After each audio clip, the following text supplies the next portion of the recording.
Yo, what's going on, guys? Welcome back to Marky Picks. And today I got another free 6-pick prize pick slip for you covering today's MLB Wild Card action, day 2.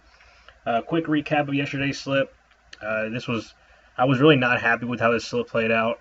This was one of my most frustrating slips. Um, yeah, this is on me here. I mean, I felt pretty good about it going in, but I didn't really tweak my projections the way I wanted to going into this day, but I made some big adjustments going into today's slate. So I feel pretty good about today's slate, much better than I did about this one. So yeah, just quick recap here. We got Subel. He smashes over, which I thought he would.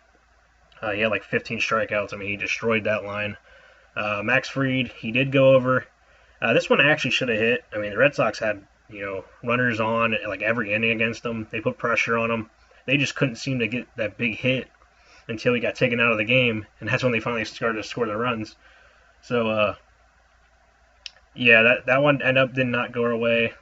Nick Pivetta did go our way. He was really pounding the zone, and the Cubs they couldn't catch up with his heat that he was throwing with that curveball combination too. He was really pitching nicely, but he did give up those two solo shots that really appeared to be the dagger, because that's all he needed was those two runs, because the Padres could not find a way to get anything going on offense.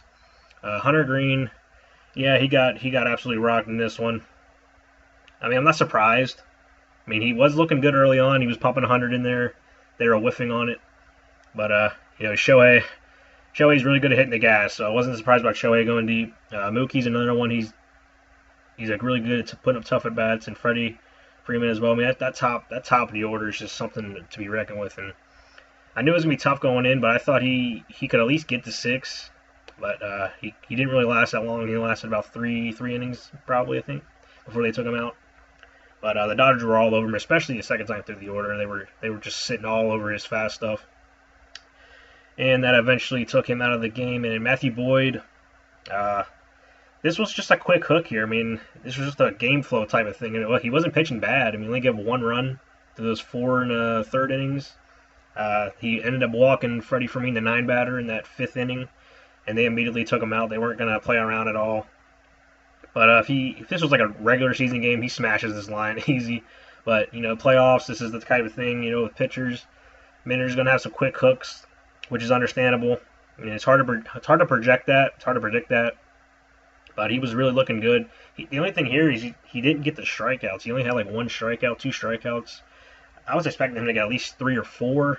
I mean, even if he got the 3, it wouldn't have been enough. But even if he got the 4, it wouldn't have been enough. He would have got the 22 points if he got the 4 strikeouts. But he really needed to get through 5 innings. That's what I was projected him for. I wasn't expecting him to go 6, but I was really hoping he would get through that 5. But he wasn't able to do that.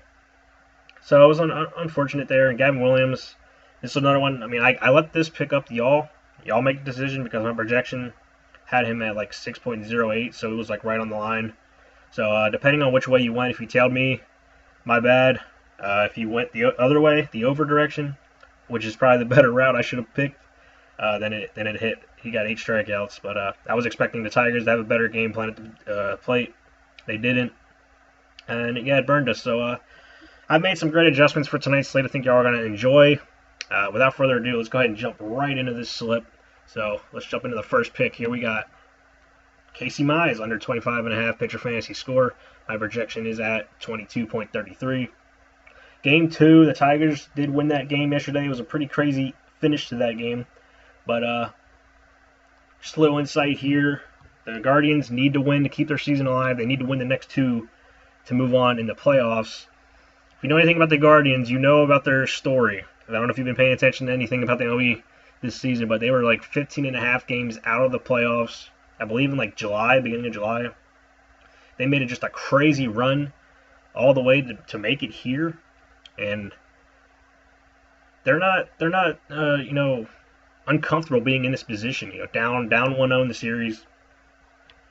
They're going to play with their hairs on fire here in this game. I think they're going to chase Casey Mize out of here pretty early. I'm expecting this to be like a pretty high scoring game, actually.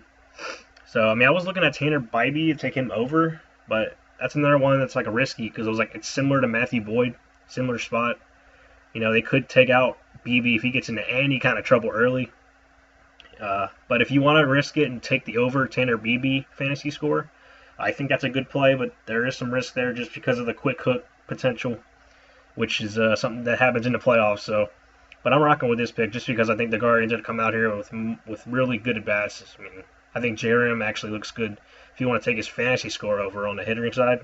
But I'm going to rock with Casey Mize under just because I think the Guardians are come out here with putting the pressure on the Tigers, and I think they're going to force the game 3 on Thursday. And yeah, that's a great first starter for this slip. I think is going to be a really good start to this slip. So jumping into the second pick, we're going Brayan Bello under 21.5 pitcher fantasy score. My projection is at 18.15. If you watched that game last night, Yankees and Red Sox, that was another crazy game.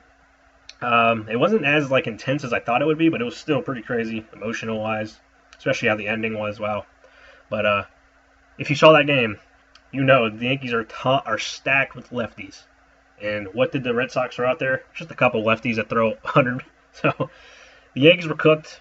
They did get some pressure in that ninth inning. They just couldn't catch up with the Heat at the end of the day. I mean, 3 straight lefties there on Chapman with the bases loaded and no outs.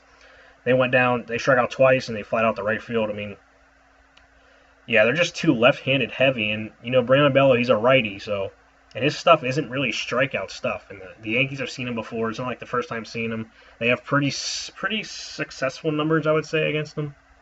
But this is another game. Do or die for the Yankees. They got to win. I expect them to come out here and put up a big number. I'm expecting them to get at least 4 off Bello. If they don't take him out before that, I don't think Bello lasts that long at all. I think Bello will go at least 4 innings. But I think the 5th inning, he might get a couple outs before they take him out. Because I think the Yankees are just going to put too much pressure on him. I think the Yankees get a base runner on every inning, and I don't think he's going to last too long in this one. So I think this is a pretty safe under here. I know it's only 18 by projection, but I like this underplay for sure. Jumping into third pick, Dylan Cease under 28.5 pitcher fantasy score. My projection is at 24.27. It's another situation. Padres, they're down 1-0 in the series to the Cubs. They need a win. It's another situation, man. Dylan Cease also he's really just been struggling. He's inconsistent all year. He doesn't really go deep into games. I think this line is a little bit too high. It should be around 26 to 25, I would feel like. Getting this number at 28.5, I think is a safe underplay. The Cubs, they went up 1-0 last night. They're a solid offense. And Cease, he's a guy that can really get flustered on the mound. He walks guys.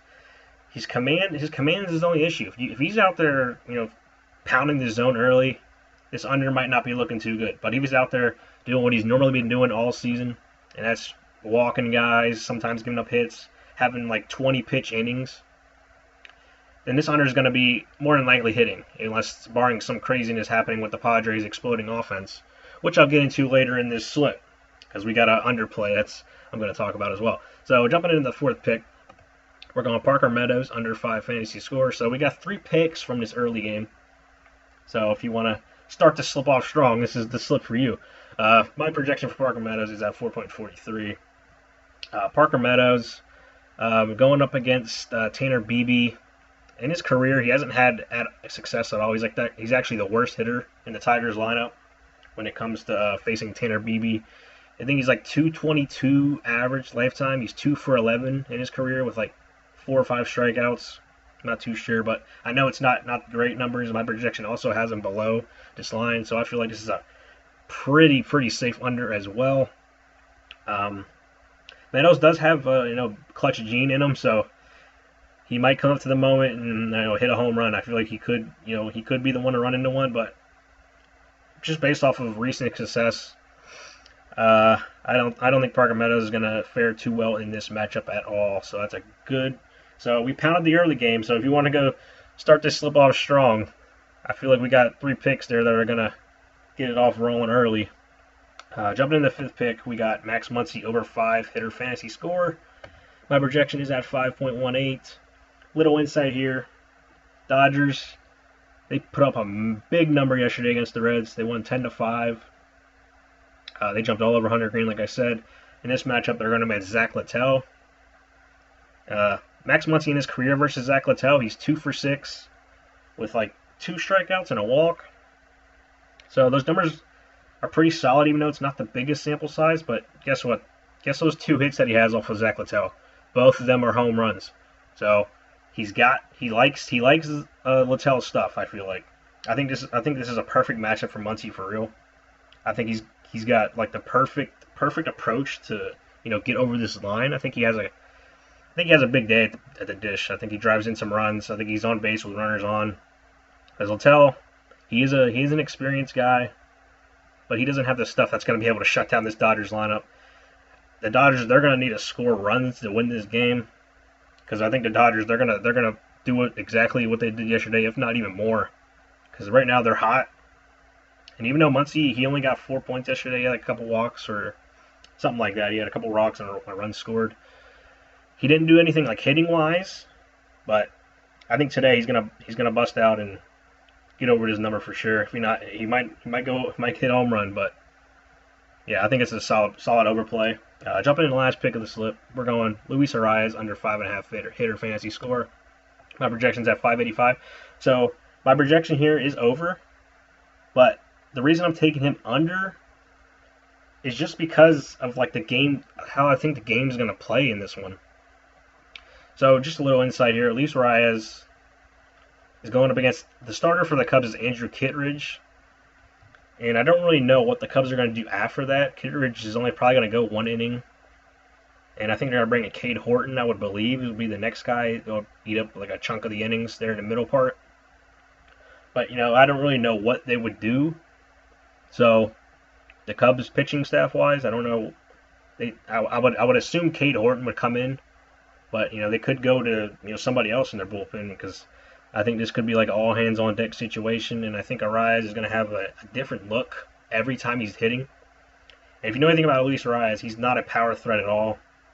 So we're not worried about home run beating us here. All thing we're worried about here is, walks, singles, doubles. I don't think he's getting a triple. But that's really the only thing we're worried about in this situation. And he had a rough game yesterday. He struck out against Matthew Boyd. I saw that he never strikes out. So I don't know if he's starting to trend downwards right now. I don't know if the moment's just too big. I don't know what it is. But while my projection does say he's going over, so if you want to take him over, my projection says to take him over. But the only reason I'm taking him under is just for the reasons I mentioned about the game flow and how I think the game's going to play. And I don't think seeing a different pitcher every time is going to be the best situation for Arias, hitting wise. But he's more than capable of going over this number because he's a hit machine. He can get 2 hits, like nothing.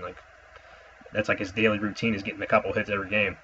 But I think he does get a hit in this game. But I think they keep him under this number. That's just what I think is going to happen. But that's the slip, guys. 6 picks here for the MLB. Take what you like out of these picks. You're not going to tell every single one. I hope I helped you out with a couple of these at least. But yeah, hopefully we get some game 3s tomorrow for MLB. I know tomorrow we got NFL and 1 college football game. So I'm hoping at least 2 of these games, get pushed to tomorrow. I think they will.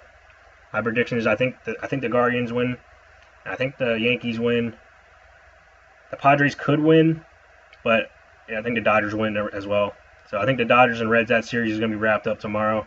But there is 3 potential series that should be going to an extra game 3 tomorrow, which usually doesn't happen in wild card in years past. Usually these series get wrapped up pretty early. But hopefully we got some stuff to pick tomorrow.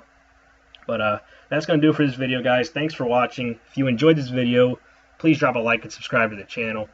But that's it for me. I'll see you in the next one.